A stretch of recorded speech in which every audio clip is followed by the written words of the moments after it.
Hi, everybody. I'm Natalie Brunell, and thanks so much for checking out my show where I get to hear from the leading voices in Bitcoin, financial markets, political structures, philosophy, and more. Please make sure that you subscribe to my page and like this video so more people see it and so that you don't miss out on any new content. This podcast does not provide financial advice. It is for entertainment and educational purposes only. This show wouldn't be possible without support from my sponsors.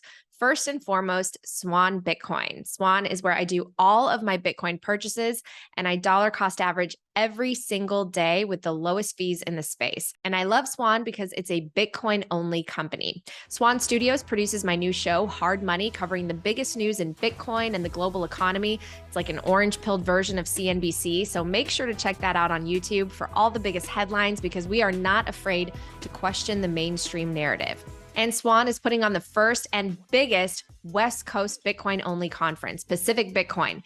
It'll be held November 10th and 11th in the LA area with prominent speakers like Lynn Alden and Preston Pish. I'm very excited to be the MC for the event alongside Peter McCormick and Stefan Livera. So if you want to get your ticket with 20% off, use the code HODL at pacificbitcoin.com. All right, it's time for the show. All right, I am super excited to be joined by independent investigative journalist Whitney Webb, who's coming out with her books, volume 1 and 2 of One Nation Under Blackmail. Whitney, thank you so much for joining me. Thanks. My pleasure to be here. Thank you. Well, I want to start out with a little bit of your backstory because I'm curious how you got to be where you are investigating these really big names. And I would imagine that they are not too happy with the things that you're reporting on. So where are you from and how did you kind of get your start? Yeah. Okay. So I'm originally from Florida. I lived on and off, I guess, in North Carolina growing up because my grandparents lived there. I went to university or college in North Carolina. And while I was studying there, I double majored. I was in one of the double majors one of my majors was in religion, but like not like theology, like the academic study of religion. So it was sort of like a combination, I guess, of, history, anthropology, history of religion, all sort of mixed together, different disciplines, So I did really well in that specifically. Well, I mean, I did well in both, I guess, but I got like a free ride for grad school for the religion stuff. So I was going to go do a master's. But originally, so I had like, you pick like a major advisor, when you first start off, and so the one that I had was more in East Asian religion. So I'd gotten a grant to go like study some crazy stuff in Malaysia. Which is where my major advisor was from. And so the people in like the grad school wanted me to stay and do that kind of stuff. But by the time I got around to like writing a thesis senior year, it got like really political for me because I started, I was writing about this group called the New Apostolic Reformation, which is like a religious group in the US that was trying to basically use money from their donors to buy governments in Africa for all these sorts of weird purposes. And they were backing Rick Perry's campaign. And then after that, I got down all these weird rabbit holes of groups like the Family and stuff in organizations like that. And when I found out the Family had like a third of members of Congress were like affiliated with them, I was like, how does like this not get coverage? I don't know. I was sort of a lefty in college. Right now I like hate everyone equally. Whoa. Wait, so you didn't study in journalism? No, I wanted to be like an academic, like a permanent brainy person that teaches college. That's what I wanted to do. And why religion? Why would you study religion? Anything from your young life that? Well, it was because like my boyfriend freshman and sophomore year was studying it. And, I had like a not fun upbringing in some ways. Right. And so I was really turned off from Christianity. Yeah. And so I sort of initially was attracted to study the stuff at like the opposite end of the spectrum, Yeah, but then I ended up coming back into Christianity, but sort of like Gnostic stuff. I don't know. So I don't really have those same feelings I did that, when I was a teen about that stuff. But, everyone has their own journey, I guess. So anyway, it was, when I went to grad school, though, they wanted me to go back to the old stuff and they didn't want me to be so political. And I didn't like that, like at all. Um, anyway, after that, I got kind of disillusioned, and I ended up going to live in South America and help manage a farm, because my other major was in ecology stuff, like agricultural ecology, agroecology. So Wow. I went to go do the other major, I guess. So I like got involved with, farm management stuff for an organic farm in Peru. And I stayed there for like a year, and then I went back to the US for like a year, tried to get a regular job, but I could only wait tables with 2 college degrees. So I went back to Latin America, and I ended up working in restaurants again for a while. Wow. And then, yeah, well, I don't know. I mean, after, I'm 32. So like after 2008, was when I went into school. And by the time I got in 2012, like it was a very challenging labor market, depending on what you studied. And Mhm. so for the majors I had, and I also went to a liberal arts college. So, it wasn't really sellable, Mhm. in terms of how the labor market was at that time. So, and I'm just like not into selling out, to like the man, I guess you could say. So with like job interviews and stuff, you have to be all, marketable. And I'm not really into that, because I'm not really into like being inauthentic, I just don't like to do that. It makes me feel fake and stuff. And I have like a major aversion to that, going back to when I was a kid. So Yeah. yeah, so it basically ended up that I was in Latin America, and I eventually came down to Chile, where I live now. And my boyfriend at the time was like, hey, this website you read for news, they say writers needed, why don't you give it a try? And I was like, yeah, whatever, like they'll never hire me. That's what I thought. But they did, and it went really well. And then MintPress News, which is where I used to work, Mhm. liked what I wrote there, and they offered me a job, and I started there in January 2017. I was their staff writer. I left in beginning of 2020. At that point, I was their senior investigative reporter. Wow. And the COVID era was really crazy. So I ended up launching my own website, I guess, that was just going to be like a repository of like all my stuff in one place originally, because I was contributing to different sites. So like if people wanted to find all my work in one place, it could be for that, but it's sort of grown. And so now I have contributors and stuff too. So I guess it's sort of become its own thing over time, but it's been a pretty silly journey, I guess. But basically, why I don't mind like writing about powerful people. I don't know. I mean, I'm sure this has happened to a lot of people. Eventually, everyone has points where they're like really down on their luck, right? And things are like not cool.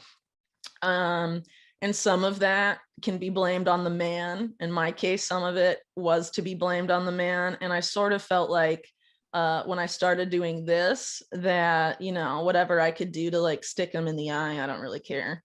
you know, Wow.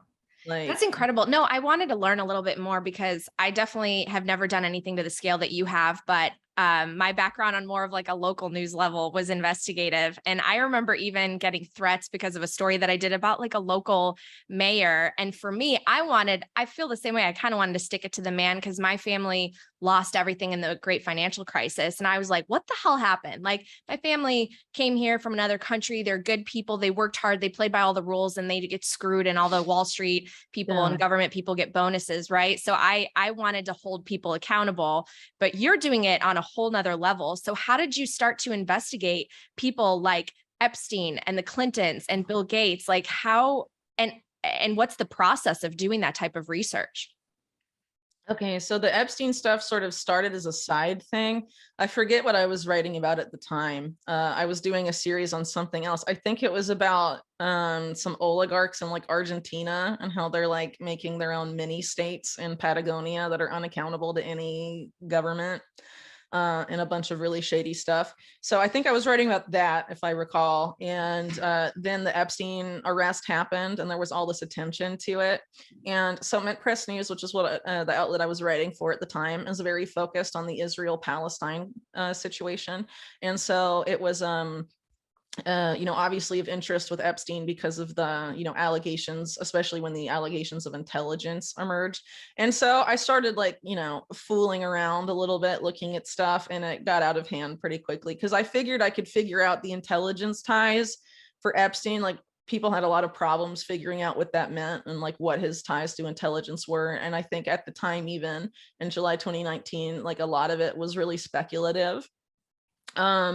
So I basically was like, well, I figured if I could go back far enough in the history, I can find something. And I sort of stumbled on this thing I didn't really expect to find, which is about the stuff that was going on in the 40s and 50s with this liquor baron, who is one of the, the big corporate guys of his day, named Louis Rosenstiel, basically running a sex blackmail ring with a Roy Cohn, who's Trump's mentor and was Trump's lawyer for a long time, and is a very controversial figure in US politics, beginning with his involvement as beginning with his being chief counsel to Joseph McCarthy during the McCarthy hearings, the Red Scare and all of that.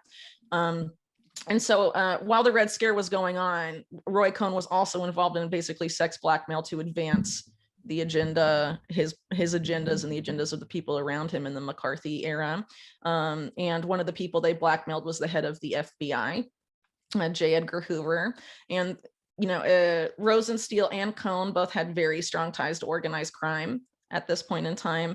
And basically the people that had originally blackmailed Hoover were the mob. And so basically J. Edgar Hoover was more or less in charge of the FBI from its existence until the early 70s, a really long time. And he never went after organized crime in any meaningful way. And it's because the mob blackmailed him. So I found that, and I was like, this is crazy, because Rosenstiel in the organized crime stuff, when I looked into that, Samuel Bronfman's name came up, the name of the Bronfmans came up. And at the time, it had also broken the whole Nexium scandal, right, which was also sort of sex trafficking, sex blackmail related, and involved the daughters of Edgar Bronfman. And so I was like, maybe there's something here. And then, Trump and Epstein and Trump's lawyer being involved in sex blackmail, who was, is also widely recognized as his mentor. At least in the, the 70s and 80s and so on, also being involved in it. Jeffrey Epstein then was looking less of an anomaly at that point. So I figured there was more to be found out. And yeah, there was. So now there's 2 books about it, basically, and how that ties into Epstein and where he fits in and all of that. And I guess the conclusion of the book is that there's a lot more to come out on Epstein, way more. It's really insane. And I think even in what I've done ultimately is just sort of scratching the surface, because there's a lot more to come out. And I really hope that this is just really a starting point in getting people to basically recognize that, and where we go from here, because, the government has to be investigated, the stuff with Epstein, especially his involvement with the Clinton White House in the 90s, it has to be investigated. But the government is so compromised it can't investigate itself. So what do we do at that point, Well, so why did you want to write a book? And why is it split into 2 volumes? What do you want people to know about that in terms of what to expect? And how did you even get maybe a publisher to agree to it? Because, people are getting, they're committing suicide, Suicided. They're getting killed off. Yeah. So, I was contacted I was told to get in touch with the publisher by someone that interviewed me, because it was their publisher. And the publisher is Trine Day, who's really one of the few, if not only, publisher that is willing to publish these types of books, right? So for example, they put out Nick Bryant's book, who's a former mainstream media journalist, did a really in-depth investigation into the Franklin scandal, which I do talk about in the book, but obviously not in the depth that Nick does in his book on that particular scandal, which is also about sex trafficking and blackmail tied to intelligence involving minors that was going on throughout the 1980s. What we know about it anyway is that it seemed to be mostly based in Omaha, Nebraska, but was also very much taking place in Washington, D.C., and that powerful people were involved. So the publisher had already published that. So, I mean, once you publish like the main book on the Franklin scandal, you know, you're probably down to publish what I have to what I had to write. So I made the agreement to write the book, or I signed the contract in January 2020. Then COVID happened. So I lost childcare. I have a 4-year-old. And then I had a baby on New Year's Eve last year. So Wow. I had a lot of stuff in my personal life while I was writing the book. And also I was writing a lot of just regular articles about, you know, happenings in the world over that period of time. So the book was challenging to do, but I think it's important because it's a book that's about a lot more than Epstein. It was not originally intended to be 2 books, but it got too long.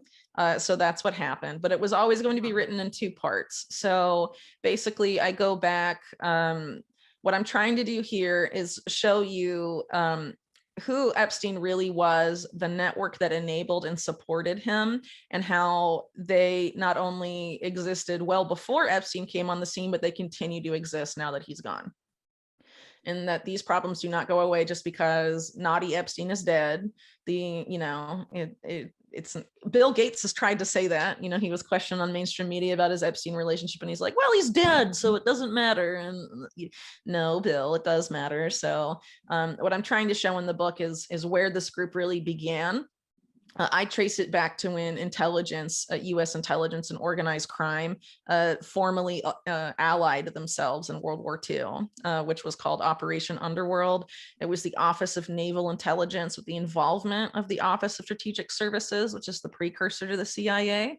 It made a formal alliance with organized crime in New York, because organized crime in New York had taken over the Union for Dock Workers. And so the Office of Naval Intelligence wanted extra intelligence, right, about what was going on in the docks. So in order to get access to the dock workers, they had to make a deal with the mob. And that deal with the mob got out of hand very quickly. And it's no coincidence that you have that, you know, by the time the CIA is formed, the assassination teams of the CIA are stuffed with mob people. And it just, you know, it just grew from there. It quickly became symbiosis. And by the time you get to like the 70s and 80s, when Epstein starts to get involved with these people, you know, you can't tell where intelligence and where one begins and the other ends. I mean, they're the same thing at the end of the day. Well, it was interesting to hear you say, I think you were on Marty Bent's podcast, and you were talking about how people, it's easy for them to believe that intelligence was corrupt, you know, decades ago. But as you get closer and closer to right now, people are like, no, not you. You have to trust the FBI. You have to trust the CIA. But you're saying that's actually not true. Yeah. Yeah. So what I'm trying to show in the book is that all those naughty crimes of yesteryear, there's continuity between the then and the now, and there's never been accountability. And it's the same pattern of criminality over and over and over again. And a lot of it is financial crimes. And that is where Epstein figures in a big way. You know, writing a 900-page book on this stuff, I would say that Epstein is first and foremost a financial criminal who later dabbled in sex trafficking and also arms trafficking. Wow. Yeah, it's bad. And there's a reason that when it comes to Epstein's activities or his career, mainstream media rarely, if ever, goes before the year 2000. And this is a guy that was born in the 60s, right? So it's pretty silly. Or I forget exactly, maybe it was the 50s. I don't know. But he was, I mean, obviously active for well before 2000 professionally. And it doesn't really make a lot of sense to claim that, you know, we should only look at the years 2000 to 2006, roughly, when he was arrested the first time, and only focus on the sex crimes. Sex crimes are horrible, yes, and they're very important, but that's not the only thing Epstein did. And that's not where his intelligence ties began. They predate that significantly. And yeah, I mean, in other words, there's just a massive cover up about Epstein's activities. And the more you look at the network around Epstein, the more you realize that the sex crimes specifically are hardly unique to Epstein. You have that same sort of activity going on all around him. For example, one of Epstein's early clients, after he was sort of forced out of Bear Stearns, the Wall Street bank, in 1981, He takes on Adnan Khashoggi as a client, who's a well-known arms dealer. He's also intelligence-linked arms dealers tied to like 4 or 5 intelligence agencies, and a lot of illegal activity, including in the savings and loan crisis of the 1980s, and a lot of the financial crimes there. And that's probably where Epstein came in, since that was basically Epstein's specialty at that time. And Epstein did have a relationship with BCCI, the Bank of Credit and Commerce International, which was, it collapsed in 1991 and is widely known to have been an extremely criminal financial institution. And there's Senate reports to that effect, like the BCCI affair, which you can find in its entirety online. But BCCI, for example, as a bank, was involved in sex trafficking on a massive scale, including of minors, including prepubescent minors that were being basically pimped out to the ruling families of the United Arab Emirates by what is nominally a bank. Right. Then you have Adnan Khashoggi using sexual blackmail on his yacht, which later the yacht, by the way, gets sold to Donald Trump. That yacht, he basically had a harem of women who were used to butter up and or blackmail potential clients, which include people from government and the private sector. And so he was also involved in a sex blackmail organization run by some lady named Fortuna Israel, who was her nickname was Madame Tuna, as funny as that may sound, but that was in Europe in this period as well. Around the same time that Epstein took on Khashoggi as a client, Khashoggi becomes a client of 2 other people, the aforementioned Roy Cohn, who also involved in sex blackmail, and another man named Robert Keith Gray, who was a big-time public relations executive, who was also extensively involved in sexual blackmail for the CIA specifically. And he and Cohn had worked really closely with Bill Casey, who became CIA director under Reagan. In the 1980 campaign. And oddly enough, Bear Stearns, where Epstein was, basically had to leave because of a legal snafu 2 months before that, Bill Casey became CIA director, but up until he became CIA director, he was the lawyer for Bear Stearns. Wow. During the whole period that Epstein worked there. And at the same time, Khashoggi is also becoming involved in the Iran-Contra, what later becomes known as Iran-Contra, with Bill Casey was basically building up once he was CIA director. So there's a lot of stuff going on here. And this is just the beginning of the 1980s. If you want to ask me when I think Epstein first got involved with intelligence, I think it predates his involvement with Bear Stearns. And he went there in 76, 77, I think 76 or so. So it seems like as early as 1971, he was probably involved with some of these people. And I think it's because he was a really talented high schooler. And Donald Barr, William Barr's father, who eventually hires Epstein to work at the Dalton School, which is where he works before he goes to Bear Stearns, set up these rather odd, and I really wish I had more time to have looked into them for the book, but it sort of would have been a big tangent maybe to dig too deep into them. But he set up these programs to specifically seek out and look for talented high school students in New York. During the period of time that Epstein was in high school. And Epstein was known to have very strong talents in music and math while in high school. And I think he graduated high school like 2 years early or something like that, and went to some sort of elite music camp or something, and all this other stuff. So it's very possible that he was, in a program like that. And Donald Barr, was a veteran of U.S. intelligence, and programs like that often tend to be where they recruit young people for the national security state. And that's not just true for the U.S. Like if you look at Israel, they have something called the Talpiot program, where they go and they look for talented people in math and in the sciences and STEM students or whatever, and they basically recruit them into Israeli military intelligence at like a really young age, and that's common stuff. So it's very possible that happened with Epstein, because by the early 70s, he's already has connections to the royal family in Britain, and is going to mansions of really well-connected, very shady dudes that are later all tied up with Robert Maxwell and stuff. So, it's very possible that it was way earlier than a lot of people have suggested. Well, and just as a quick tangent, I think it's important to mention something else that you've said about the books. You're using primary sources. You're using congressional reports, police reports, interviews from mainstream media, right? This is where you're getting your information, and you clearly have this photographic memory where you're recalling all these names. Well, I guess that just sort of happens when you write about it. You like recall a lot of stuff. So like it's either primary sources or authoritative secondary sources. So it's like, you know, when I'm citing media reports, it's like archived mainstream media or local newspapers. You know, I don't even really rely on my own past work, hardly at all in the book. And a lot of it, yeah, is either police reports, Senate reports, or congressional reports.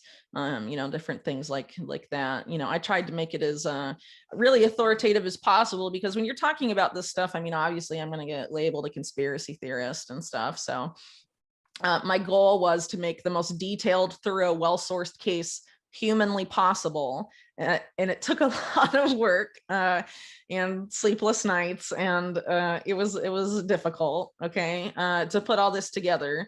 But I tried to make a really detailed, airtight case, for how the power structure of the US actually is in practice, and explain why Epstein was never caught before and enabled. Because I mean, you have people like Cindy McCain, John McCain's wife, saying in early 2020, we all knew what Epstein was doing.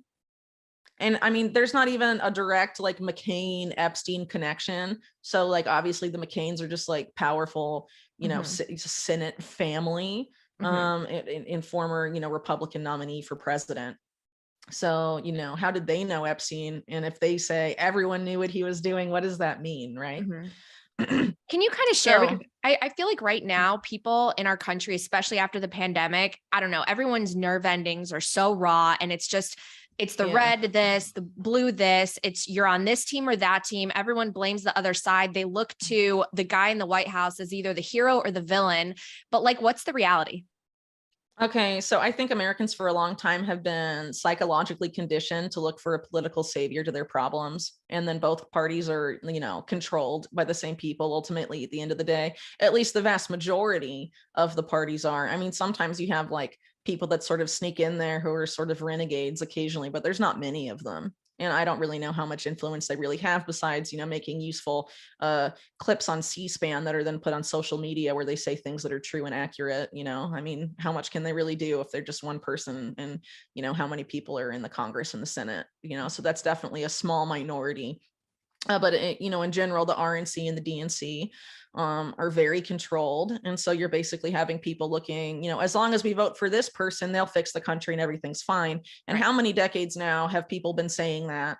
And look where we are now, because regardless of who's in office, they follow the same shit. They do the same policies.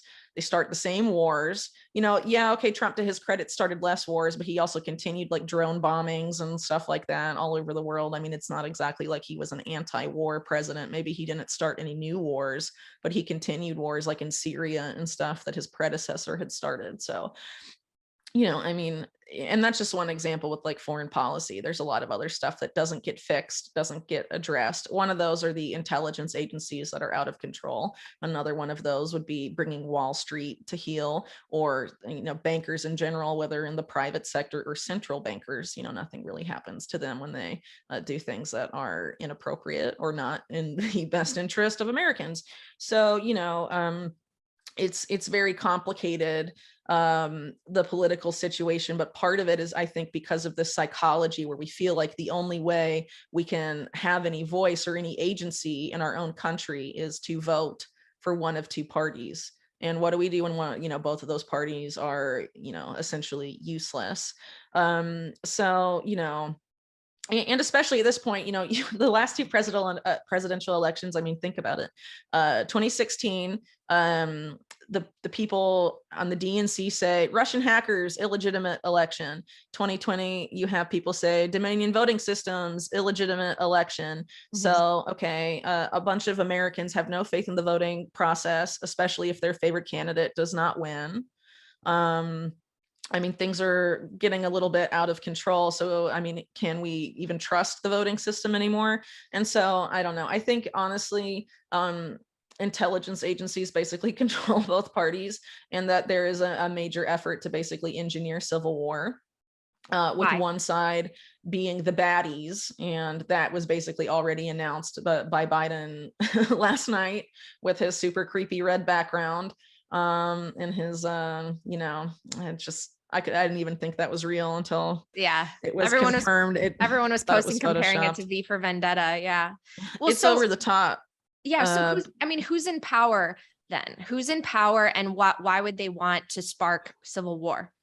Okay, professional criminals are in power, and professional criminals are in power who want to stay in power forever. And they know that they can only keep their, they're serial financial criminals. You can only loot a population so much until they realize there's nothing left, and they're going to start asking questions. Where's my money? What happened to all the Social Security money? If you look at the work of Mark Skidmore and Catherine Austin Fitts, $21 trillion of taxpayer money just disappeared. And now there's an accounting practice in the government, forget how many years it's been in existence. It's called FASAB 56 or FASAB 56, depending on how you want to say it. And it basically legalizes the government's ability to cook the books and present budgets and expenditure lists that are inaccurate to the public and have a private set of books. So it allows every agency in the government to have two sets of books, one for them and one for you. So no one really knows what they're spending the money on and where it's going. And there's been no accountability for that. So how long can they get away with this, right? If you look at things like all the financial crises of the last several years, and COVID can be included among this, it's a massive wealth transfer every time. Yeah, the middle class gets smaller and smaller. We are moving to a neo-feudal model, and that's where this is all going.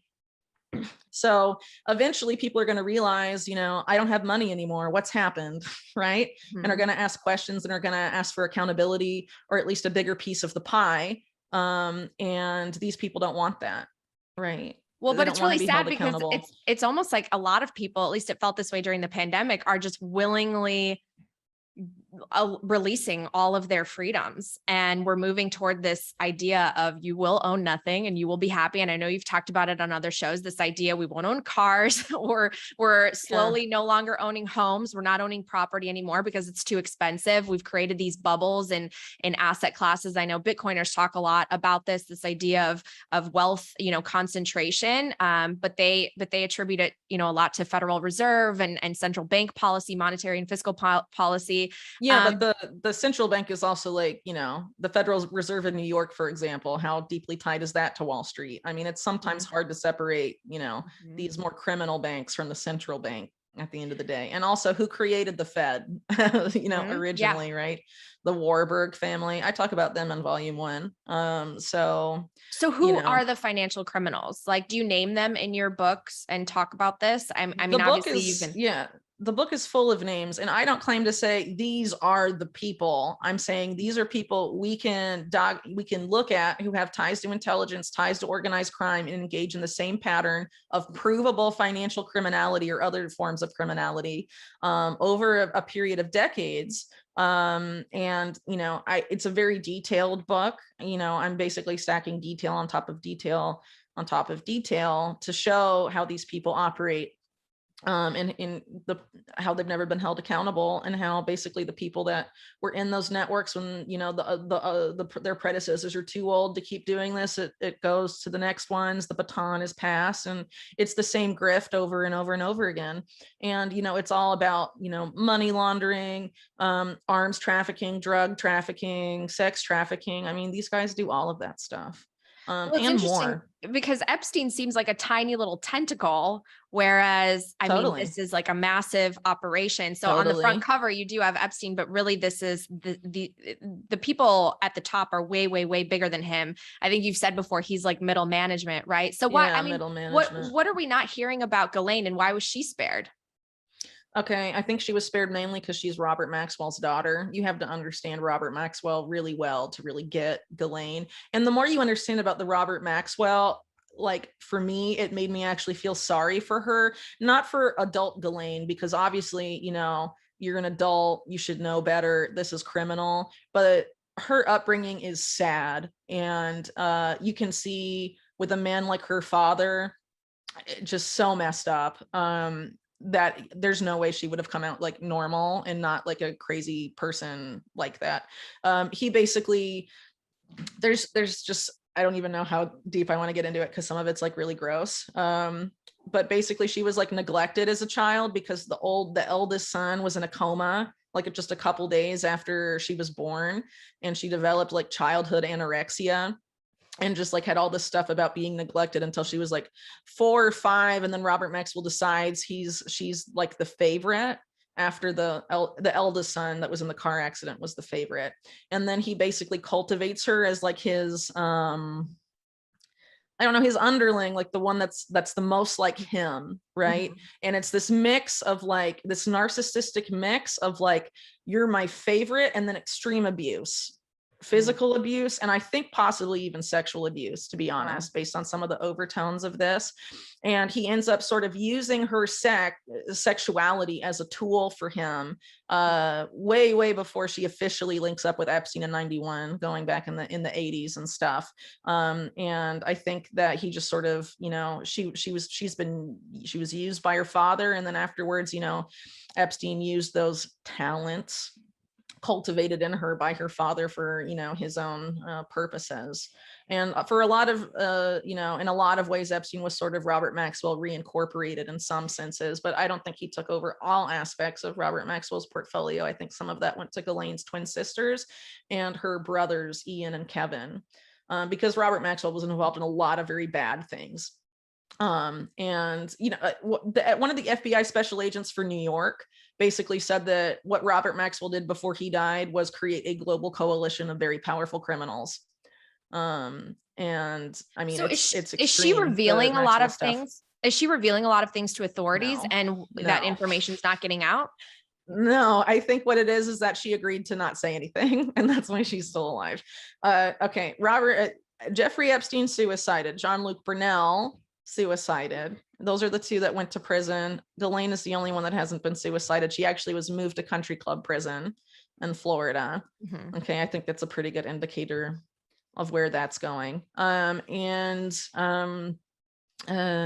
Steve Hoffenberg, who's a major sort of figure in the Epstein story, is now gone. We don't know how he died. He was apparently so badly decomposed after a week, he had to be identified by dental records. And then you have Mark Middleton, the guy that was meeting with Epstein at the White House. 15 roughly, I think, of the 17 times Epstein went to the White House were meetings with Mark Middleton.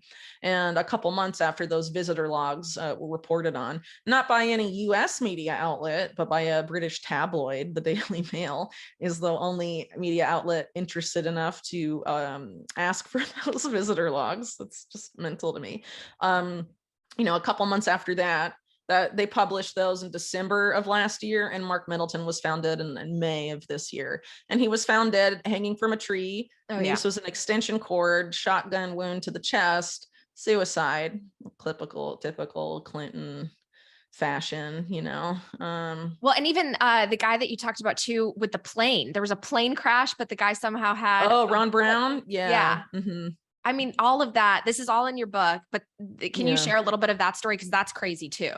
Well, that's part of an even bigger, crazier, more mental story that also involves Mark Middleton. So what was Mark Middleton doing while he was meeting with Epstein at the White House? He was involved in this insane scandal that never got properly investigated because a couple weeks before 9/11, George W. Bush, Clinton's successor, intervenes and invokes for the first time executive privilege and blocks documents related to congressional efforts to investigate Mark Middleton, who is nominally, was special assistant to the chief of staff of the White House and left his position in February 1995. And this is happening in August or September 2001. The Bush administration intervenes to prevent Congress from investigating Middleton properly. And, Bush, in his election stuff, I'm the opposite of the Clintons. Elect me if you're tired of the Clinton years, right? I mean, obviously, whatever Middleton was doing was completely rotten, and Epstein was in the middle of it. Wow. And there's a reason that there is zero reporting from American mainstream outlets on the Epstein-Clinton relationship in the 1990s. They act like it doesn't exist. We have photos of it existing, photos of Epstein and Clinton shaking hands in 1993, and zero mainstream media reporting in the US about that relationship. They act like it only began in 2001 or 2002. And how did this plane end up going down? What was that story? Okay, so this is the Commerce Department. So it's part of a bigger story. Mark Middleton was part of what is often today remembered as Chinagate, but I think that's a misnomer because it's much bigger than just China. And he worked on Clinton's campaign, right, in 96?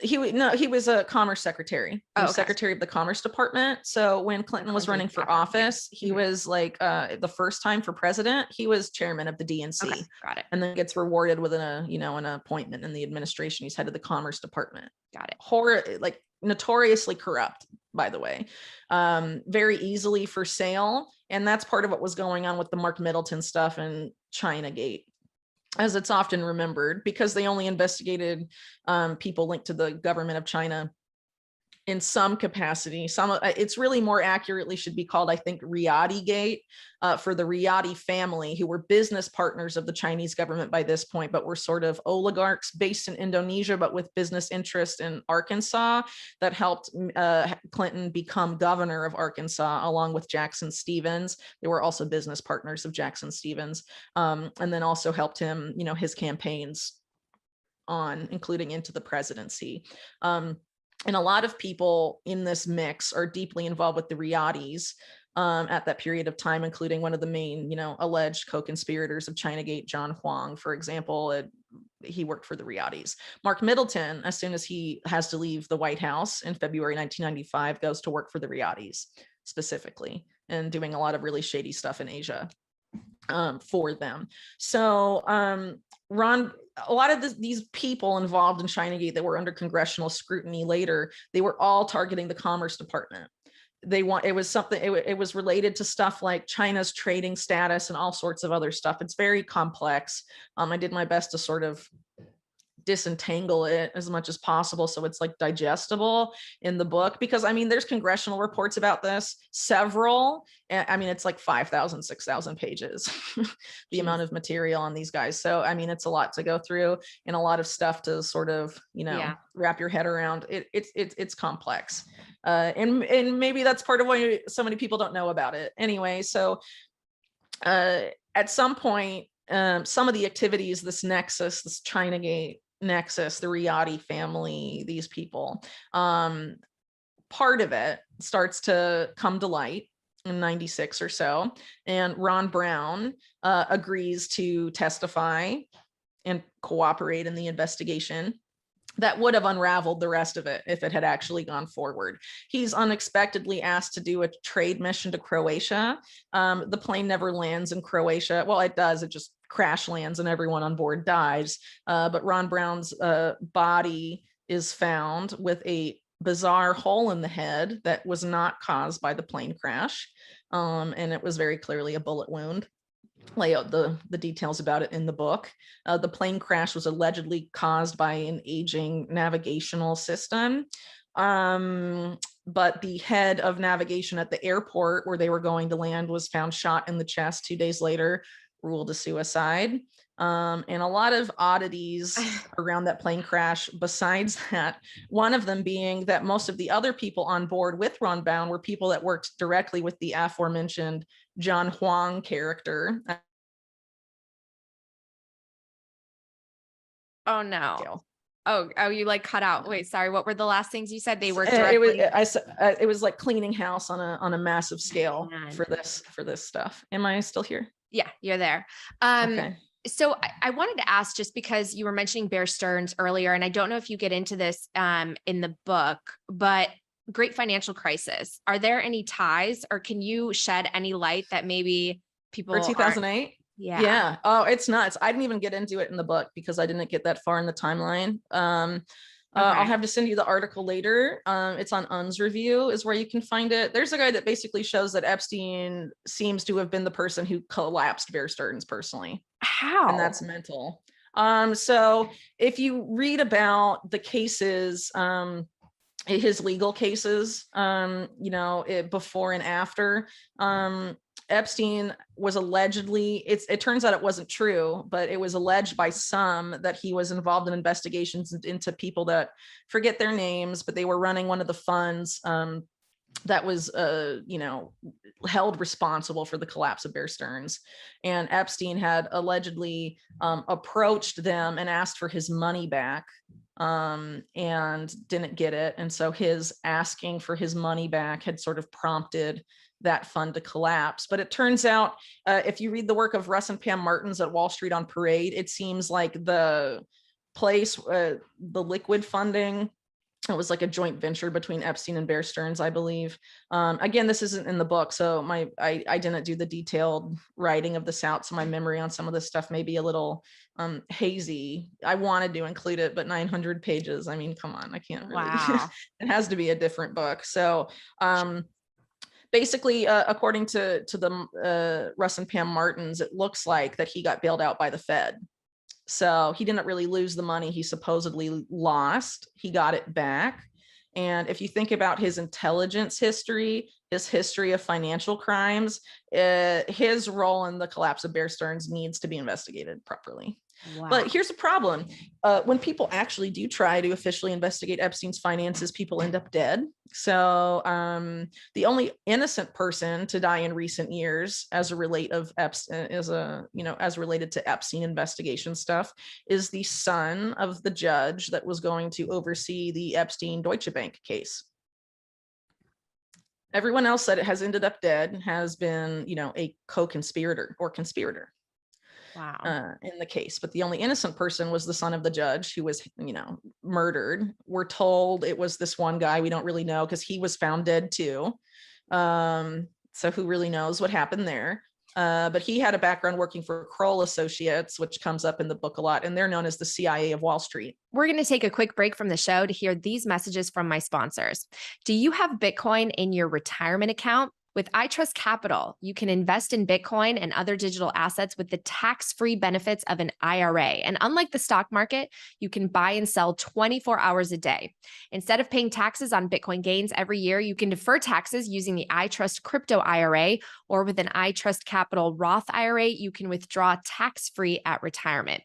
iTrustCapital just hit a milestone of $6 billion worth of transactions across the platform, and that's $6 billion in tax-advantaged accounts that those 87,000 new IRS agents won't be able to do anything about.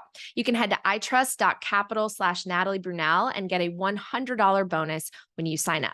All right, let's talk about Bitcoin 2023 and Bitcoin Amsterdam. Here's a look at Miami 2022, but Bitcoin Magazine and the team that brought you the world's largest Bitcoin conference is bringing the mission of hyper-Bitcoinization global with the inaugural European gathering this fall. Bitcoin Amsterdam will take place on October 12th through the 14th at a beautiful venue in the heart of the city. Join thousands of Bitcoiners for 3 days of curated Bitcoin content that is relevant to the emerging Bitcoin scene in Europe and the global movement. Confirmed speakers include Dr. Adam Back, Alex Gladstein, Greg Foss, Ray Youssef, and many, many more. The European installment of Sound Money Fest will also take place on day 3 of the event, October 14th, and admission is included with GA and Will passes. And after Bitcoin Amsterdam, which I'm so excited to attend, is of course Bitcoin 2023. It's going to be held again in Miami next May, and you can head to b.tc/conference. Use the code HODL, HODL, for 10% off your tickets to both BTC 2023 and Bitcoin Amsterdam. I will see you there. And finally, I want to thank my partner, Fold. Fold is the best Bitcoin rewards debit card and shopping app in the world. You can earn Bitcoin on everything you purchase with Fold's Bitcoin Cashback debit card and win free Satoshis every day, or even a whole Bitcoin by spinning the daily wheel and purchase rewards wheels. Fold app is one of the best ways for someone completely new to Bitcoin to enter the space and start earning and learning. You can head to foldapp.com/Natalie for 5,000 sats when you sign up. All right, back to the show. But he had a background working for Kroll Associates, which comes up in the book a lot, and they're known as the CIA of Wall Street. Are you worried for your life reporting on all this? No, because I don't care. I just want I don't want my kids to live in this world. That's what it comes down to. I mean, they can't kill everyone, and it's gotten to a point where like things are so bad.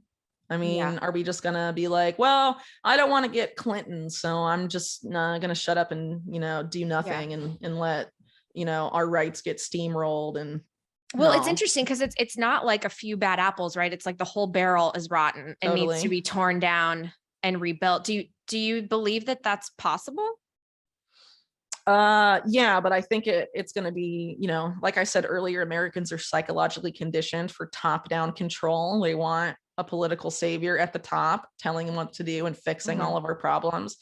What has to happen is that people, basically, we have to decentralize, right? And at the local level, we have to start building parallel structures to the stuff going on. I mean, I'm sure you guys, you talk about this, CBDCs, once that comes out, I mean, it's like game on, like you join that system, you are signing away, your freedom for good, pretty much. So something has to happen before then, or people have to prepare before then, and have some sort of parallel structure in place. There's manufactured energy and food crises on the horizon in the US and a lot of the world. There have to be parallel structures in place for you to feed your family and have energy for your family. And Americans have to get started that right away. Obviously, the Biden administration is not going to solve your problems. And even if you manage to, I don't know, elect Trump 2 years from now, I doubt it will solve anyone's problems either. So it's like, it's up to us. We have to, stop waiting for some white knight at the ballot box and take accountability and responsibility for our own lives and make resilient communities. And that's the way to win. Well, this is a good place to ask you. You're obviously into Bitcoin. When did you first hear about it? How long have you been in it? And do you think that Bitcoin can stand up to the corruption that exists in this system? Okay, so I have crypto mainly because, financial censorship has been a big problem for independent media, especially in the past couple of years. So I like to have, diversity of assets, I guess you could say. Like, I don't want to have all my money in cash in the bank or something like that. Depending on what could happen, because there's a lot of different risks and a lot of different ways things could play out. So I do have crypto, but I also I don't promote it because I don't feel like it's my place to tell people how to spend their money and what to do. In my opinion, though, for me personally, I think the best investment I can personally make is in land right now. Because I can have my own house. I can, at least in Chile, have off-grid energy pretty easily and cheaply. Water, grow my own food. I can take care of my family myself and be self-sufficient. For me personally, that's the best investment for me to make right now. So I've listened to a lot of arguments about Bitcoin and stuff. And I mean, if you're all in for it, that's cool. If you're not, that's cool. I'm not going to try and convince people one way or the other, because I feel again, it's not my place, because a lot of the work I do is aimed at showing, where the power really lies and identifying the problems so that, other people can talk about how to solve it. I have some ideas about solutions that I think could work, but, the bulk of my work is about trying to identify, the state of affairs, where the roots of the problems lie. So, because we can't solve any problems unless we know what the problem is. Right. Right. Yeah. How far down the rabbit hole have you gone in terms of studying Bitcoin? Just out of curiosity. I mean, probably not too deeply. I mean, yeah. So, I mean, you're a Bitcoin show, right? So you probably know more than me. And I know Marty does, obviously. Yeah. Well, I'm happy to hold some. I first saw you on Marty's show. I assumed you were way more Bitcoin as a tool for getting out of some of this stuff. And I was going to ask you about that, but it's interesting to hear, because I feel like have you ever read The Bitcoin Standard by Saifedean Ammous?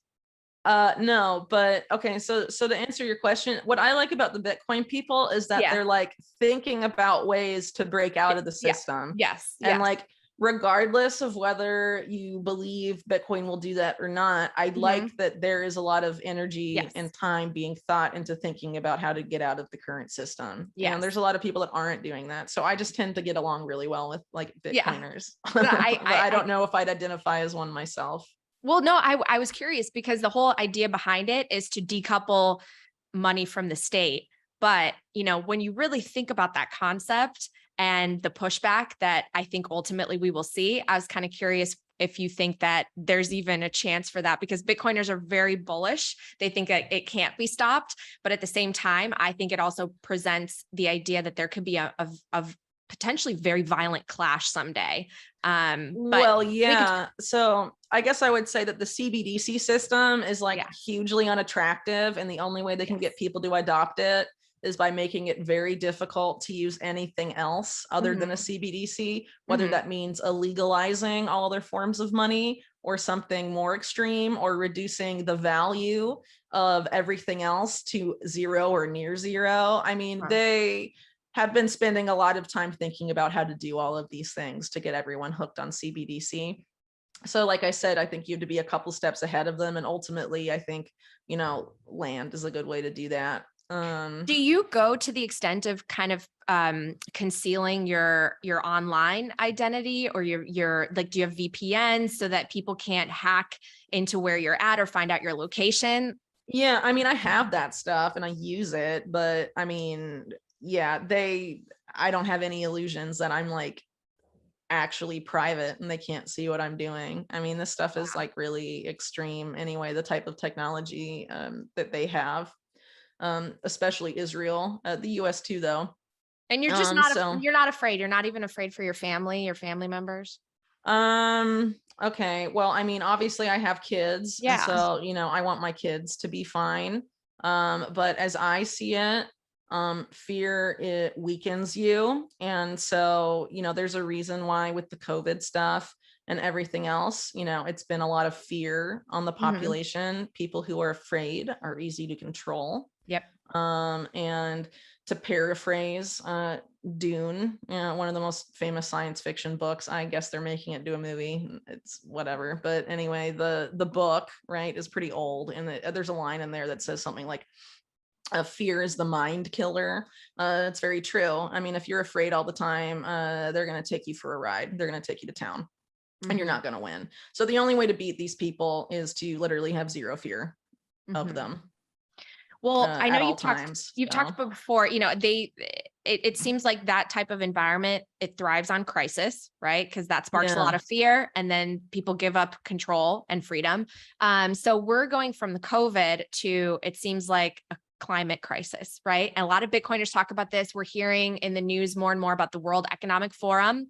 Can you explain a little bit about WEF and maybe Klaus Schwab for people out there that don't know? When they hear these names, they're like, what's going on? Okay, so the World Economic Forum's been around since the 70s, but 1971, the same decoupling from gold, by the way. What happened in 1971?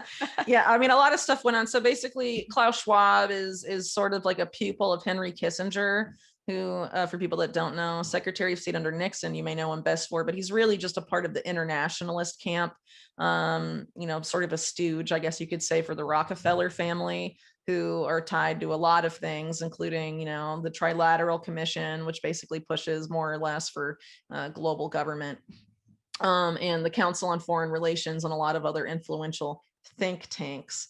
Anyway, the World Economic Forum was basically created as a think tank. It later styled itself as the premier promoter of public-private partnerships, as they're often called today. But what they really are the merging of the state with corporations, which historically has been defined as fascism. And I don't really see it as anything different than that.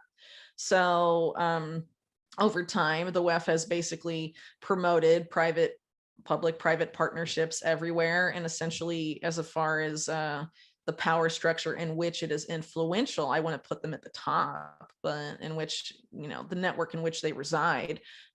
People like Ian Davis have called it the global public-private partnership. I think it's fair to say that. So basically, what these institutions do is they sort of create policy that is then basically given to governments, and the governments don't really create the legislation they pass anymore. They just basically do it.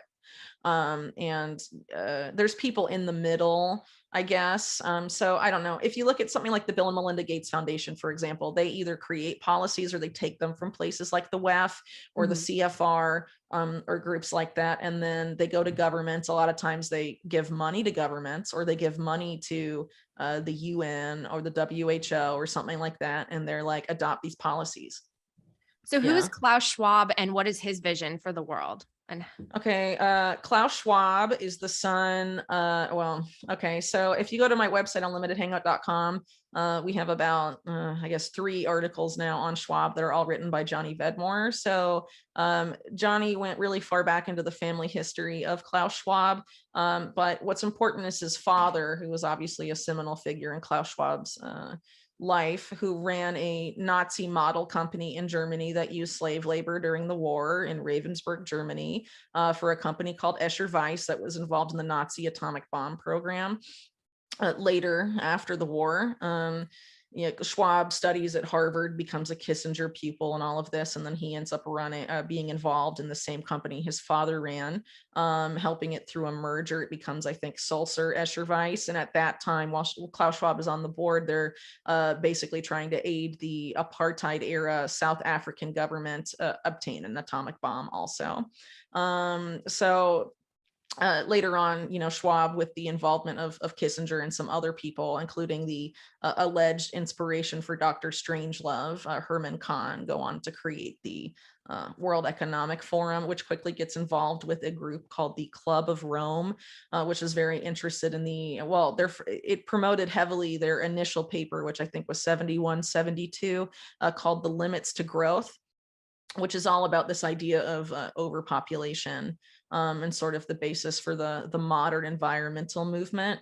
And an alleged co-founder of the World Economic Forum, according to Klaus Schwab, was a man named Maurice Strong, who is credited as sort of the father of modern day climate change science, or rather, I would say climate change alarmism, and is a big promoter of, the same depopulation type of narrative. Among other things, but Maurice Strong's background is in oil. Again, the Rockefellers. This is a Rockefeller guy. And so the Rockefeller family historically is intimately involved in eugenics. They even funded the Nazi eugenic program. And later on, the head of the British Eugenics Society, which is part of the same, group, more or less, Julian Huxley, he became Director General of UNESCO after World War II. And in laying out his vision for UNESCO, which again is part of the UN, Julian Huxley said, we have to make the unthinkable thinkable again, talking directly about eugenics. wow. And about roughly a decade later, he Julian Huxley coins the term transhumanism, and basically says this is the new eugenics, that it's not about race science so much anymore. It's about using technology and genetic engineering to basically enact eugenics, and this includes like the merging of human and machine. So that goes back to the 50s, to these people involved with eugenics. The Rockefeller Foundation is still involved with it today. This idea of transhumanism. So when you hear someone like Klaus Schwab, for example, talk about the fourth industrial revolution, that it's a merging, he says, of our digital and biological selves, this is essentially what they're talking about. So what does that look like in the future for like the average person if this were to take place? Okay, so the way they like to sell this stuff is by being like, oh, it's a new era for humanity. Think of all the progress that can be done with these technologies. But if you look at these types of eugenicists and how they think, they're very classist. And as I mentioned earlier, we're moving towards neofeudalism. So that vision of being, basically gods on earth by being augmented by machines and stuff is for the elite, not for the rest of us. Someone I would encourage people to look at in terms of this vision would be H.G. Wells, who's the famous author, but he's also a famous eugenicist, who was also part of the British Eugenics Society. And he basically put out this idea that, in not that long from when he was writing it in the early 20th century, that there was going to be two races of humanity. One were going to be, the elite essentially, and the other would be squat-like dwarves who served the smart, good-looking humans who ate bugs.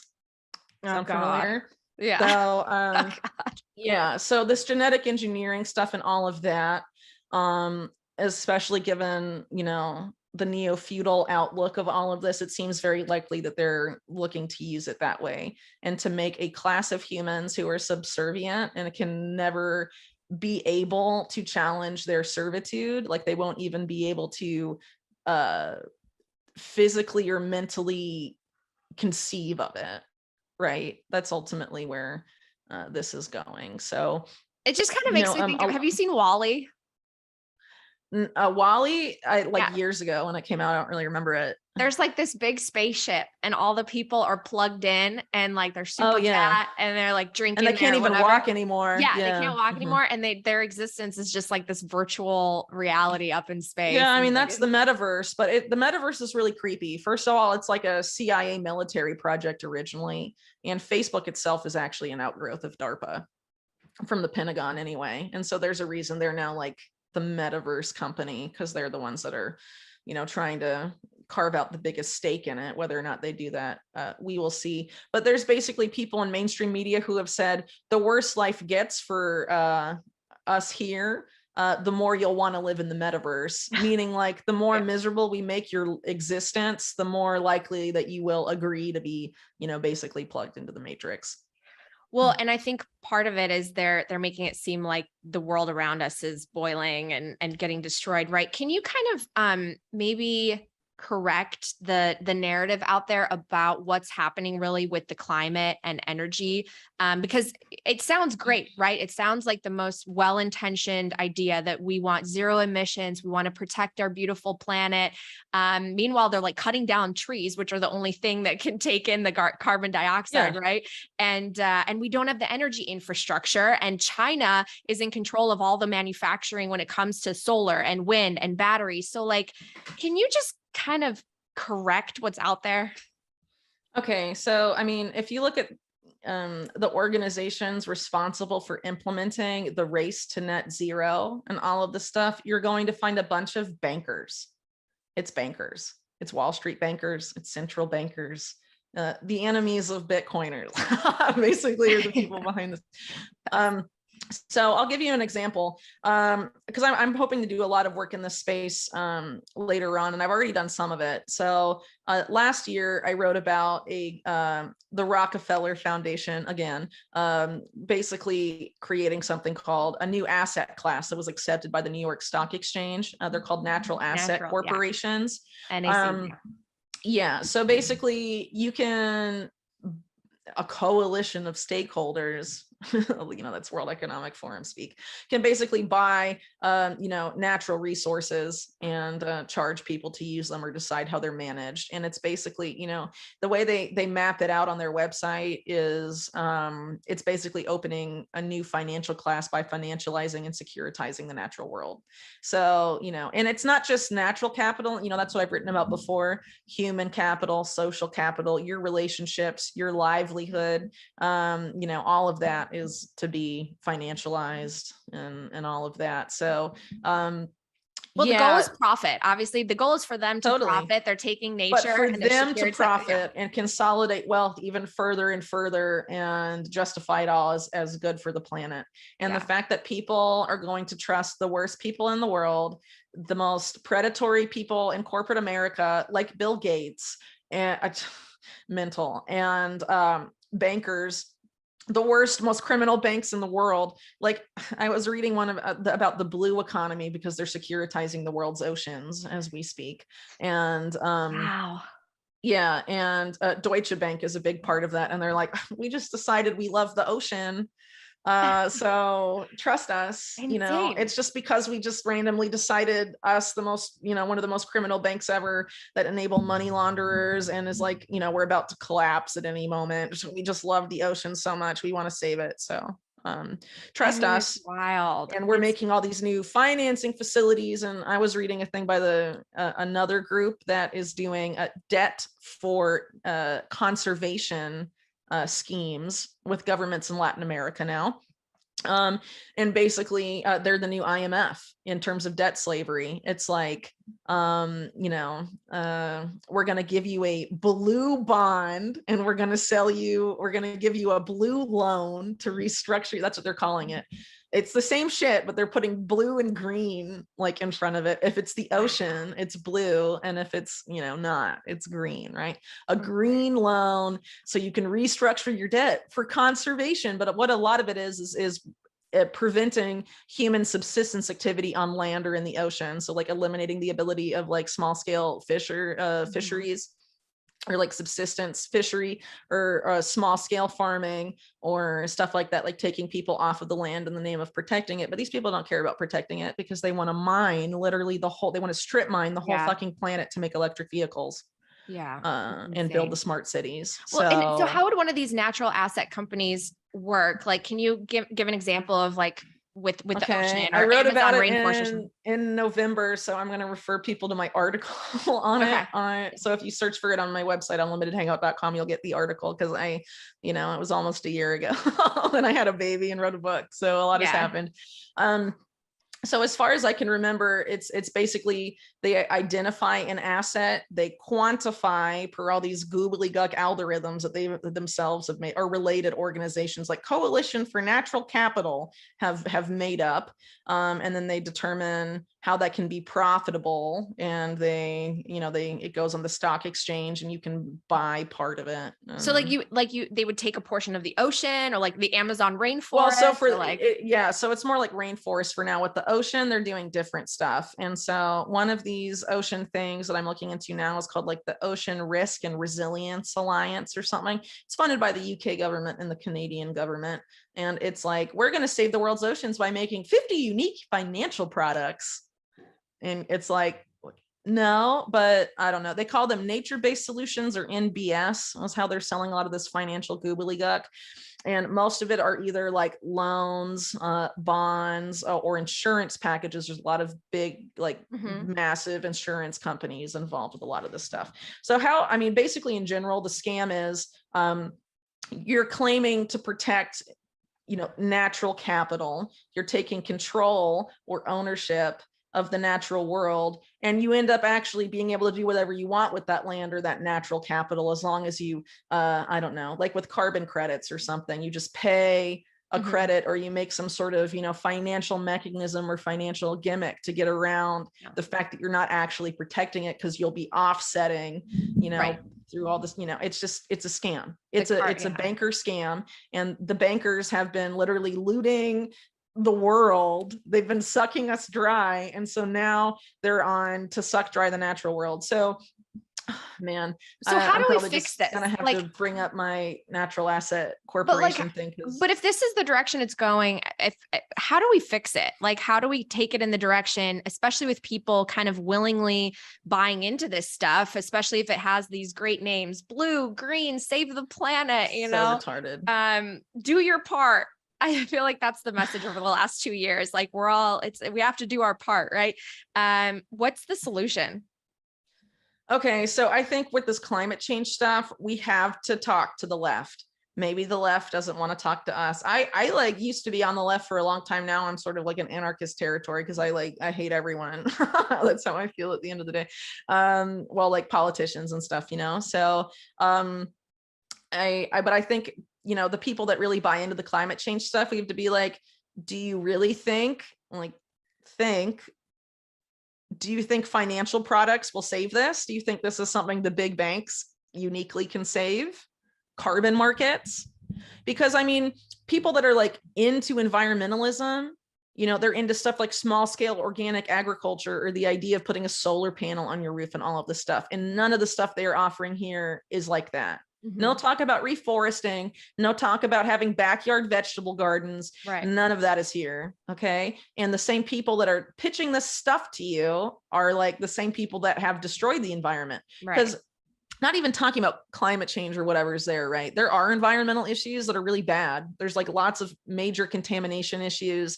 The ocean has a major contamination issue. There's a lot of major stuff. There are species dying off. They like to blame climate change, but a lot of it is not because of that, and has been going, I don't want to get into all the details, but there's definitely some major environmental concerns that are easily recognizable. Just look at the United States in potable water, right? Or fracking or something like that. Like, obviously there are major issues to be addressed. So anyway, all of the solutions we're being offered are not that.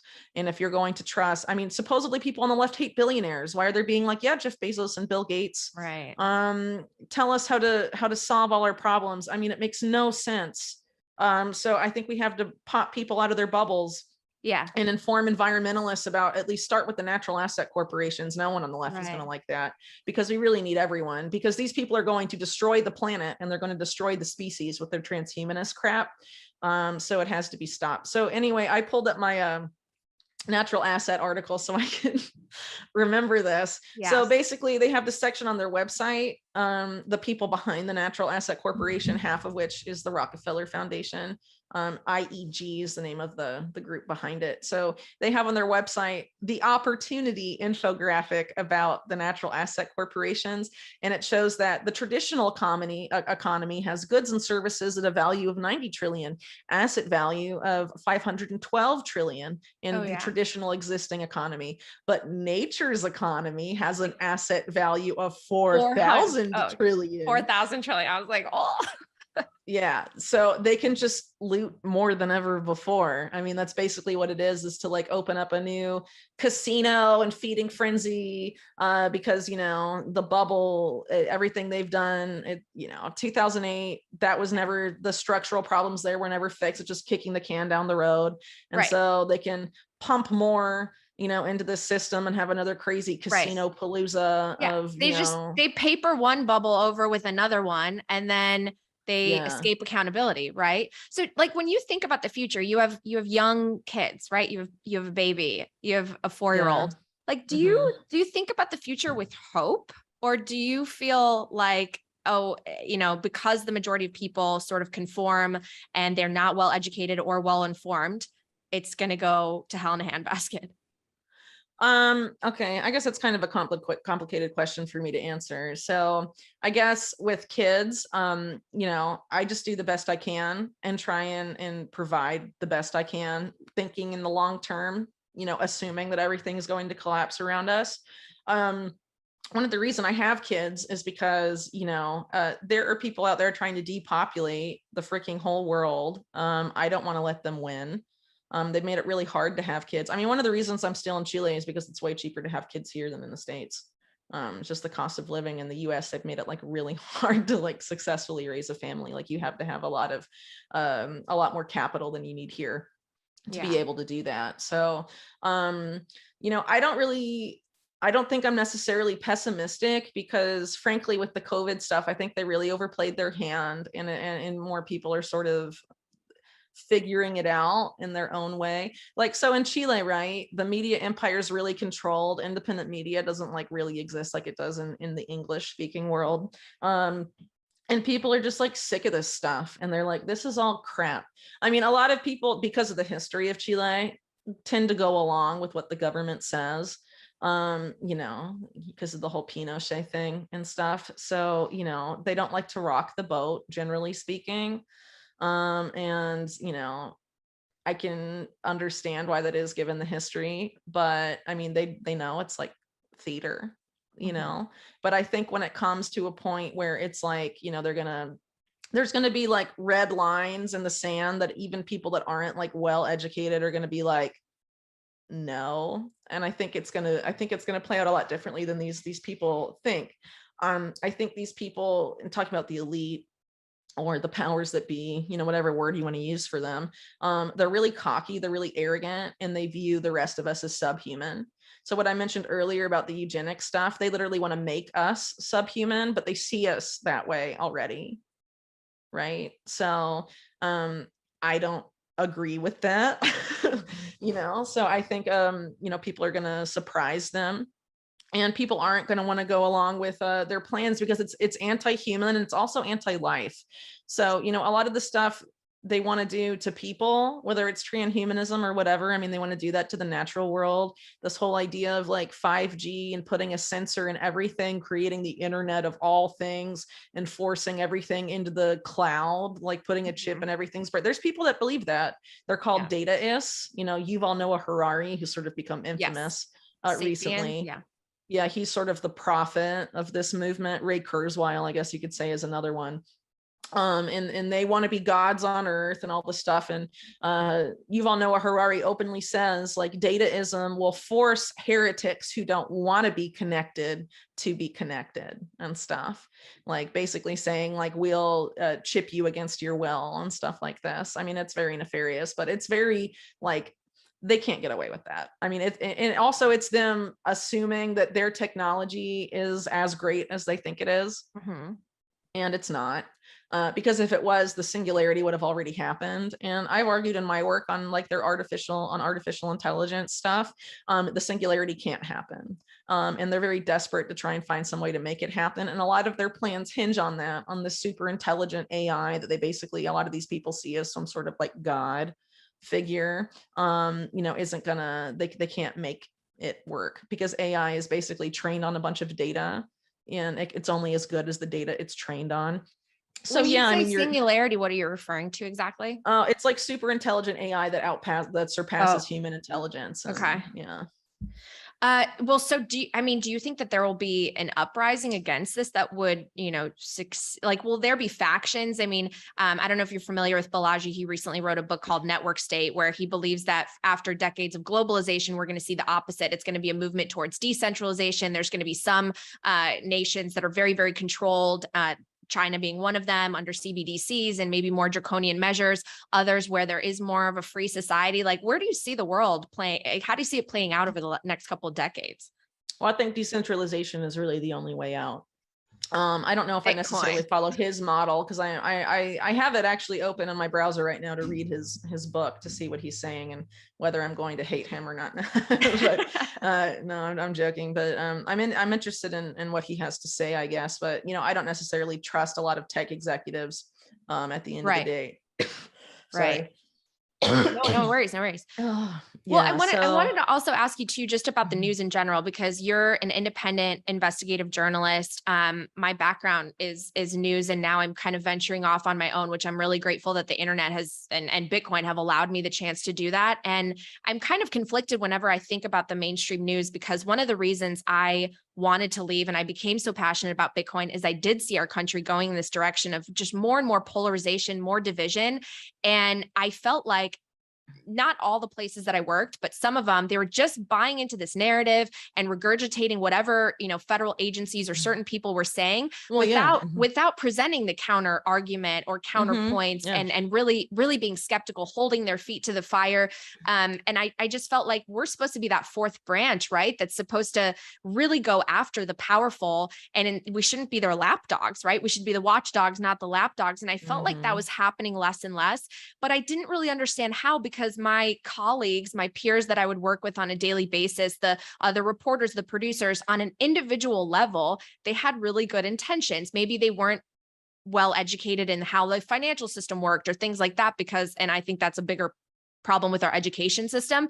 But like on an individual level, there was no conspiracy. There was no like trying to get a bias in.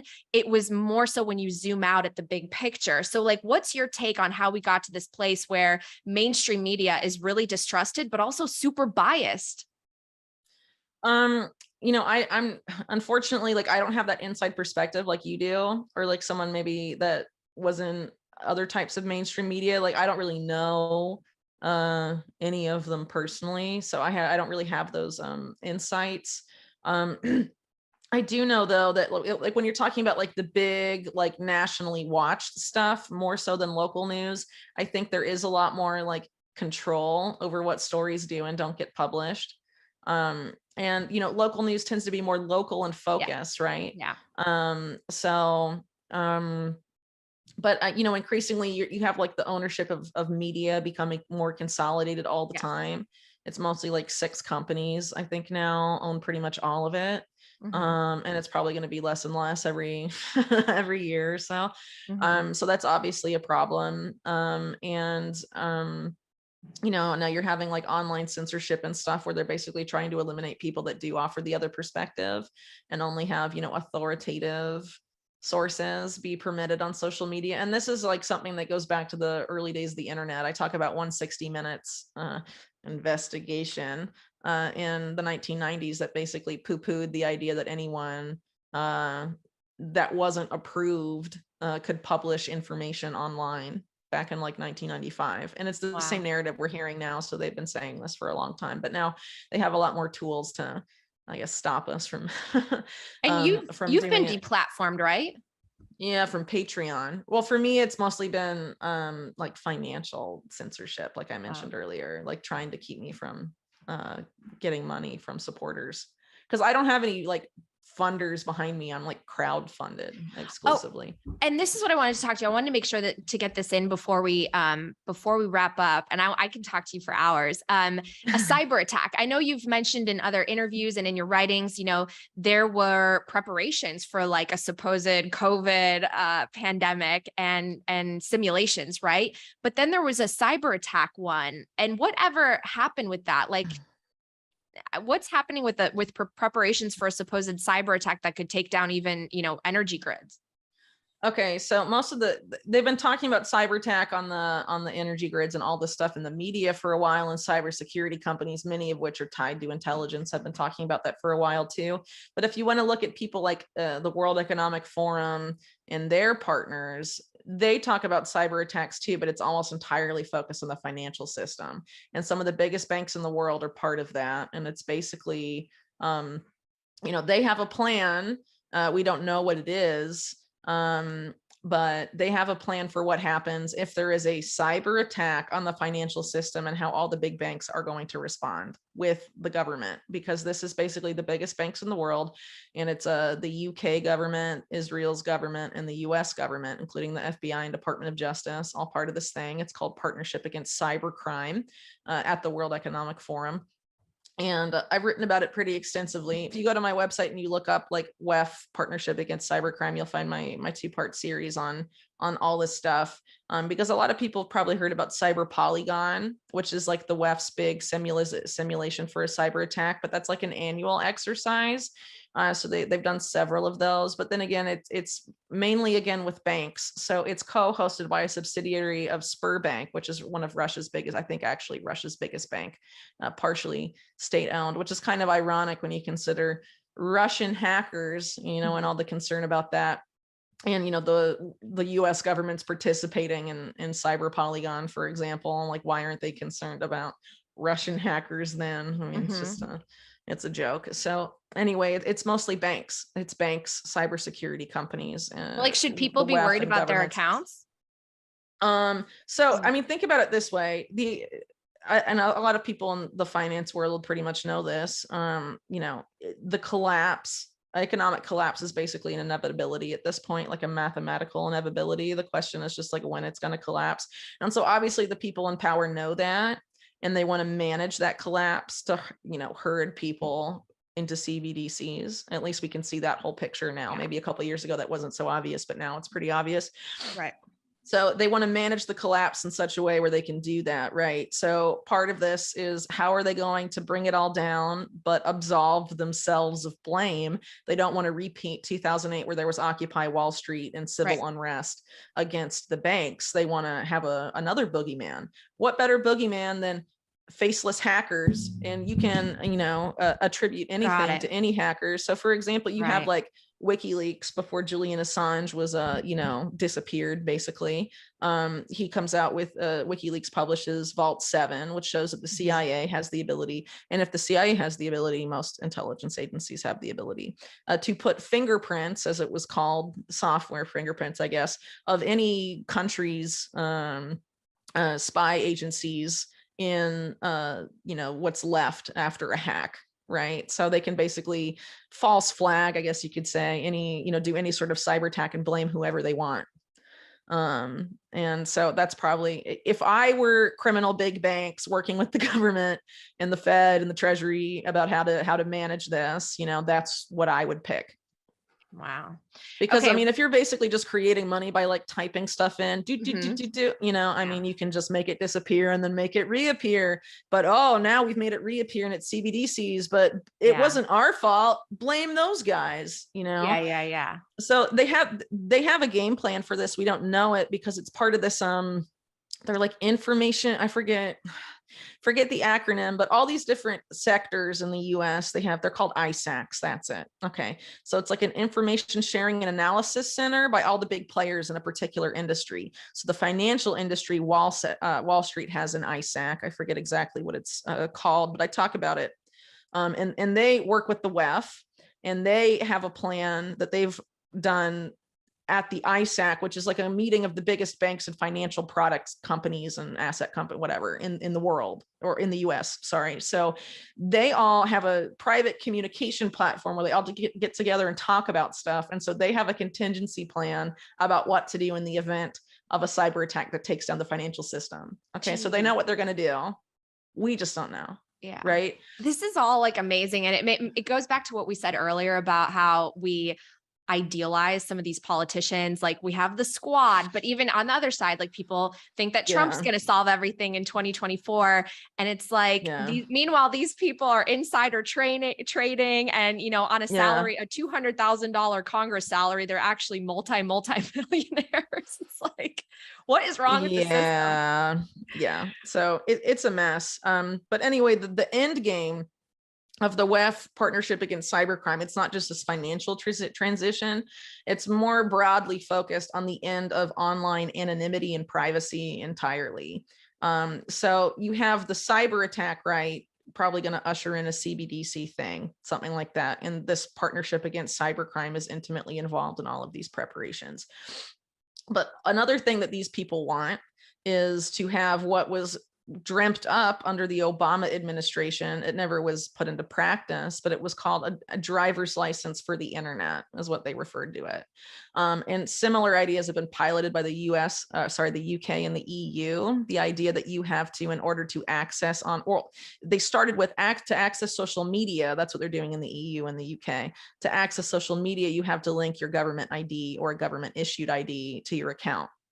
And they say this is going to stop hate speech or stop illegal financial activity online and all of this stuff. So they're going to suppress free speech, but they don't want voter cards. Say, yeah. But if you look at, you know, policy papers talking about the WEF again, but, you know, other organizations have partnered with them on this. The digital ID agenda, which vaccine passports were sort of a Trojan horse for. They want to tie your CBDCs to that. They want to tie your medical history to that, your ability to travel, all of this stuff. But, you know, they say in that document, digital IDs are about deciding what you do and do not have access to, but also, so like, you know, we saw this with vaccine passports, where you can travel, where you can't travel, where you can go, you can't go. Right, what services you can receive, which ones you can't, but it's also what information you can and can't access. I mean, they say it really openly there. So the idea is to have it, they even have a graphic of it, in this 2018 policy paper, that, you know, tie it to your social media accounts, the ID, and also tie it to your internet access and your phone access, period. So the idea is to usher in the system. And if you can't live without your phone, or you can't live without the internet, you're going to get it. You're going to join the slave system, because they're going to make it the only way you can get online. But I mean, at that point, the internet, just so people know, if you're thinking, well, yeah, maybe I should then, because I can't live without online, whatever. Yeah. Okay. The internet won't be fun once they do that. Like everything that's fun about the internet will go away. Just want to be really clear about that.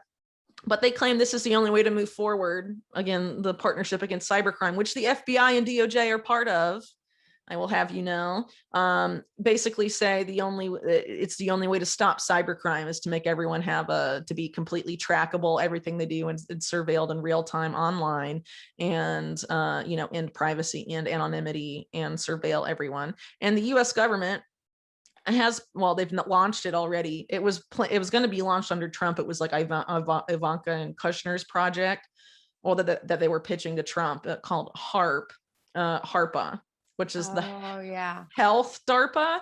But now Biden has launched it under a slightly different name, ARPA H. He moved the H to the end, but it's still health ARPA. And that program, as originally designed, was to go through all your social media and online data to determine early warning signs of neuropsychiatric violence, that one day you could become violent, which, you know, is pre-crime, basically. And so if it's tied to your ID and it comes up, beep, beep, beep, this person could be violent, you know, it's your ID, they know where you live, they can turn off your money with CBDCs, they can do it all. That's what we're moving into. It's totally mental. So yeah. You know, Whitney, you're such a big Bitcoiner. You don't even know it yet. Okay. Before we wrap up, I want to circle back to your book, 900 pages, 2 volumes, Epstein, intelligence, all these links. What else do you want people to know? Because I feel like given everything we've talked about, we've only scratched the surface in terms of what's been reported. The little black book, the client list isn't out, right? Like, where is that thing? Yeah. I mean, you're never going to get that. People that are like waiting for the client list, you're going to be waiting forever. The government's never going to give it to you. Stop waiting. You know, I think what we need to do is start like looking at all the broader picture of Epstein. And I think then they're going to want to give you the client list instead of digging into things like Mark Middleton and the other stuff. But, you know, here's the thing about Epstein. Yeah. So I don't think they were ever going to arrest Ghislaine Maxwell. I think it's because after Epstein was out of the picture, the story didn't get memory hold and people were like demanding accountability and answers still. And they were like, all right, I guess we have to get around to arresting Maxwell then, because, you know, they were like, it was really obvious she was a co-conspirator and she was getting away with it and all this stuff. Okay. So now they're hoping, well, justice has been done. Ghislaine's been locked away. She had a trial. So the justice system still works. There's nothing to worry about. No. People can't go back to sleep on this. There has to be major demands for investigation that go, like, in my opinion, far beyond the sex crimes. There's a lot to come out. And so, you know, if that was successful in affecting the Maxwell stuff, there needs to continue to be pressure about the Epstein story. And the only way you can really understand the Epstein story, in my opinion, is by reading the book, because I go through all of it. You're not, at least everything that's like in terms of open source intelligence available. Yeah. You know, and there's a lot more even beyond what I wrote about to find out. And it really needs to come out, because otherwise we're not really going to understand the extent of the crimes of the people who are still here. I mean, talking about like Leslie Wexner, for example, nothing's happened to him. Right.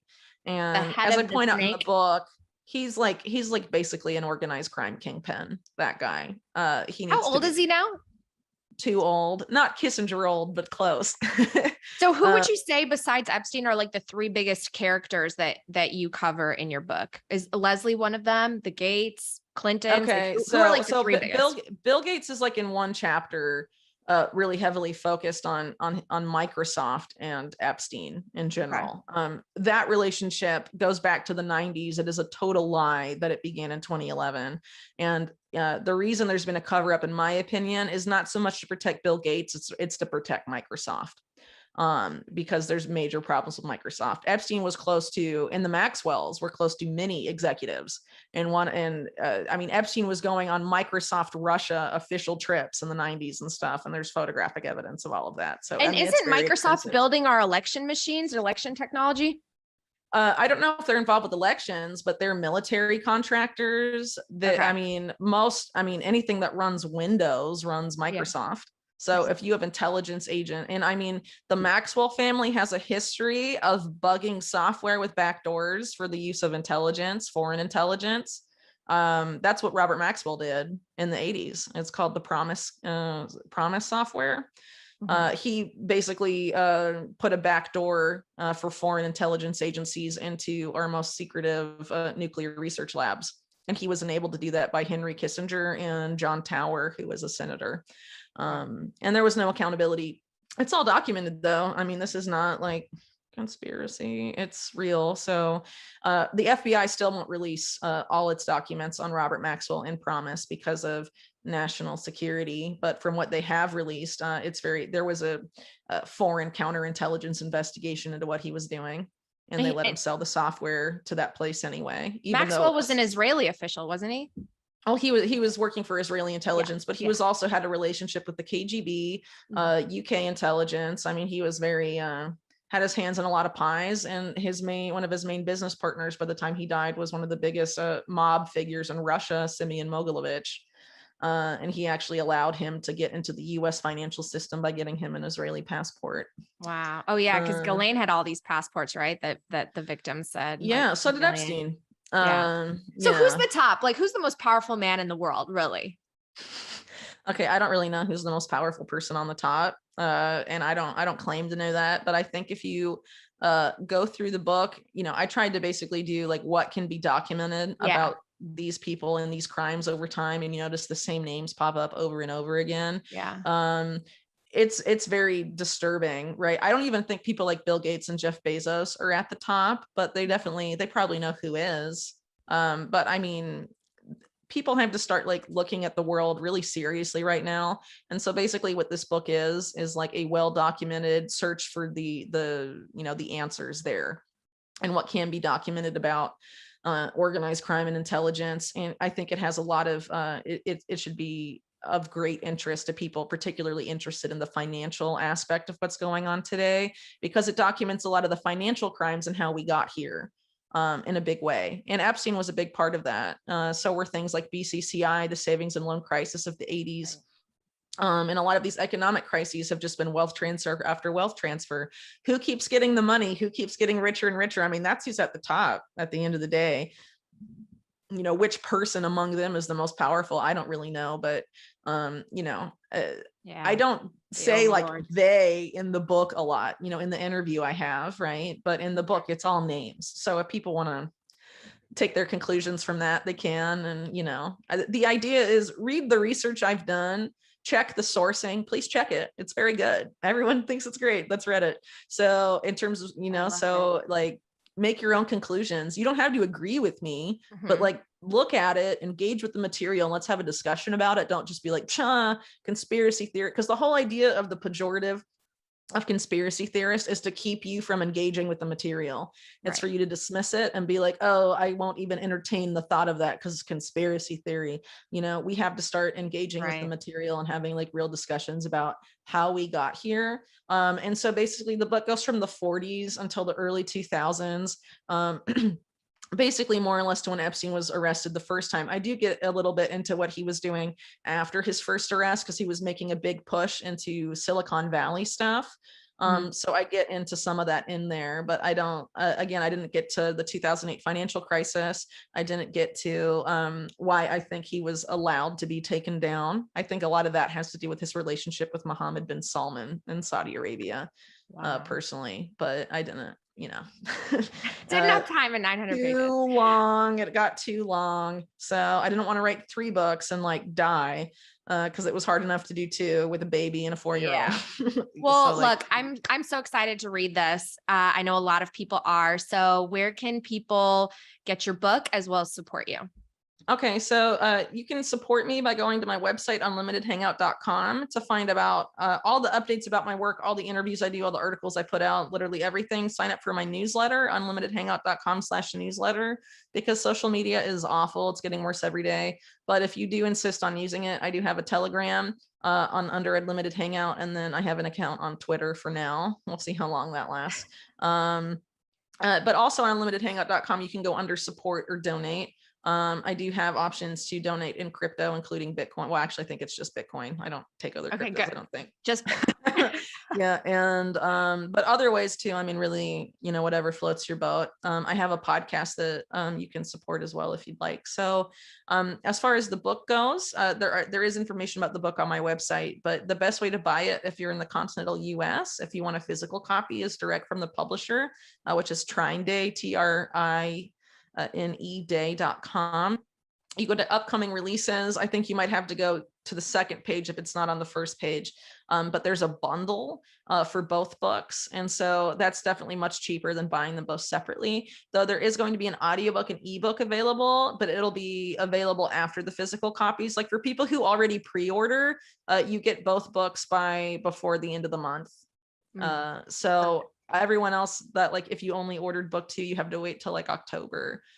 Is there a glossary with all the names? Because you just each volume has an index. Amazing. Yeah.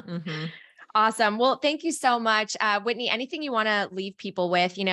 Some of the people watching are familiar with you. Some of them, maybe this is their first time, and I think, like, at the end of the day, for us, the people that aren't in the elites, we all just want one thing, right? We want to live a good life, make it good for our family, hopefully bring kids into the world that see something better than what we had. I mean, I think truly, like, at the end of the day, a lot of us have a lot more in common So like, Totally. what do you want to leave people with in terms of just what they can do in their lives, no matter what industry they're in and what they're doing? They're looking at the world and thinking, God, where are we going with all this? Like, what's your final message?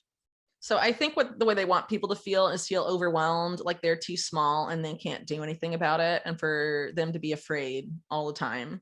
Okay, so there are a lot of small things you can do to change things. And really, I mean, it doesn't have to necessarily be like homesteading and getting off the grid and all of that, because everyone doesn't have the financial ability to do that, especially not like right away, So, I mean, it can be something just as small as like being nice to people around you, or like striking up conversation with your neighbors, because so many people like socialize online almost exclusively these days. They don't even know who their neighbors are. And if there's a crisis, you're cut off from the internet, you need to know who your neighbors are.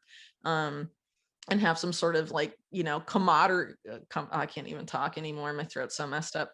You have to have some sort of rapport with them, right? So it makes sense to just get out there in the real world. We need to be less online. I think the idea of like printing stuff off and like leaving it places so people will read it, articles, or or even like get at reviving making your own like mini local newspaper or something. There are people that do that in the US that like publish my stuff and put it, out locally and stuff.